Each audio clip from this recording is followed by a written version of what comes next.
অনুষ্ঠানের মধ্যমণি প্রধান অতিথি জনাব মোসাম্মদ রানী খাতুন স্যার, উপজেলা নির্বাহী কর্মকর্তা। আমি স্যারকে বিনীতভাবে অনুরোধ জানাচ্ছি আজকের এই অনুষ্ঠানে বক্তব্য দেওয়ার জন্য। আমার সম্মানিত গ্রামবাসী এখানে আছেন, আমি দাঁড়িয়ে না বললে হয়?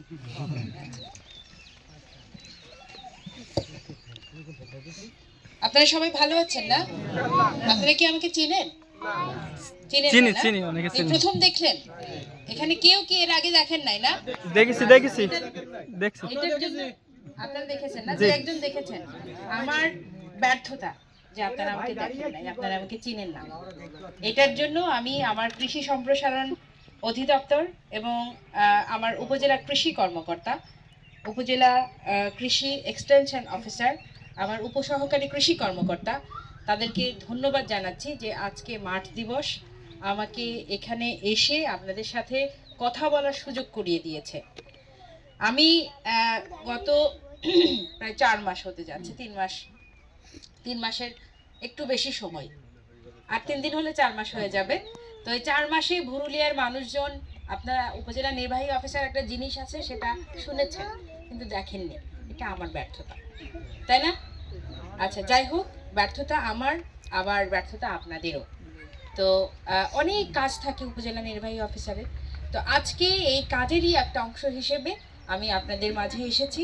আপনাদের যে উদ্দীপনা, শুধুমাত্র গতানুগতিক যে চাষ, ধান চাষ, এটা ধানের সাথে কি আমরা ভাত খাই? ধান কি আলটিমেটলি আমাদের অন্ন আসে। তো ধান কি ভাত কি শুধু আমরা শুধু ভাত খাই? শুধু তো ভাত খাই না, একটু আলু ভর্তা করতে হলেও তেল লাগে, তাই না? তেলটা কি সরিষার তেল বীজ যেগুলা, এটাও কিন্তু আমাদের মানে কৃষির একটা অন্যতম অনুষঙ্গ। শুধু ধান উৎপাদন করলেই হয় না, শুধু আবার তেল উৎপাদন করলেও হয় না, তাই না?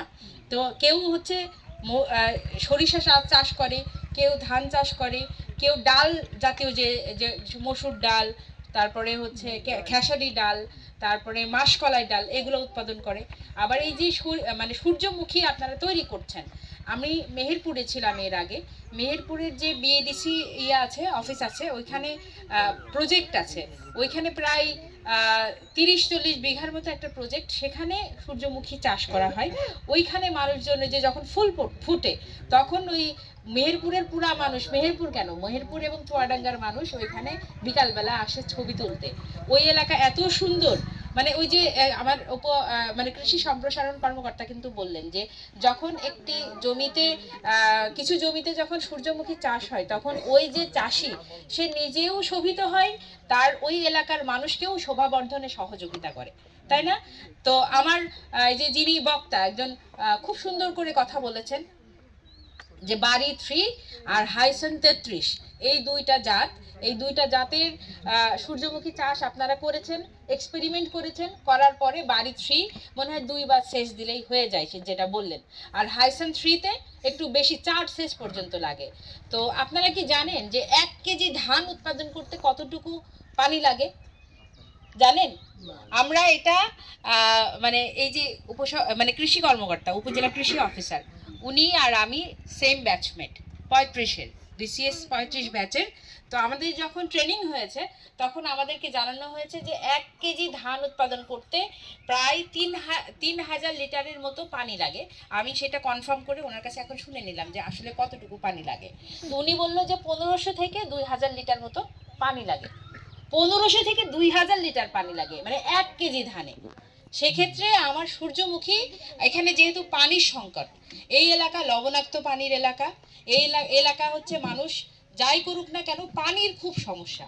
তো যেই ফসল আমাদের উৎপাদন করতে হবে সেটা যাতে কম পানিতে আমরা করতে পারি এবং বেশি লাভবান যাতে হতে পারি, সেই চাষের দিকে আমাদের যেতে হবে।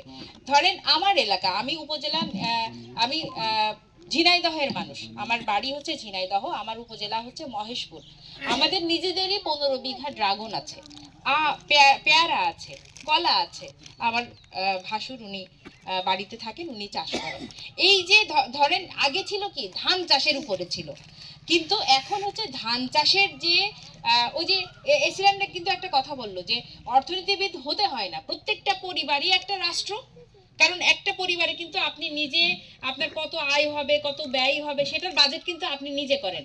আপনার কোন ফসল করলে আপনার বেশি লাভবান হবেন, ধান করলে বেশি লাভবান হবেন, পেয়ারা করলে বেশি লাভবান হবেন, ড্রাগন করলে বেশি লাভবান হবেন, নাকি সূর্যমুখী করলে বেশি লাভবান হবেন, এটা কিন্তু আপনারা জানেন। আপনারা এক একটা অর্থনীতিবিদ, আপনারা এক একটা বিজ্ঞানী। তো এই যে এই লাভবান হওয়ার যে বিষয়টা, কম পানি কিসে লাগবে, কম অর্থ কিসে খরচ করলে বেশি লাভ পাওয়া যাবে, এটা কিন্তু আপনারা জানেন।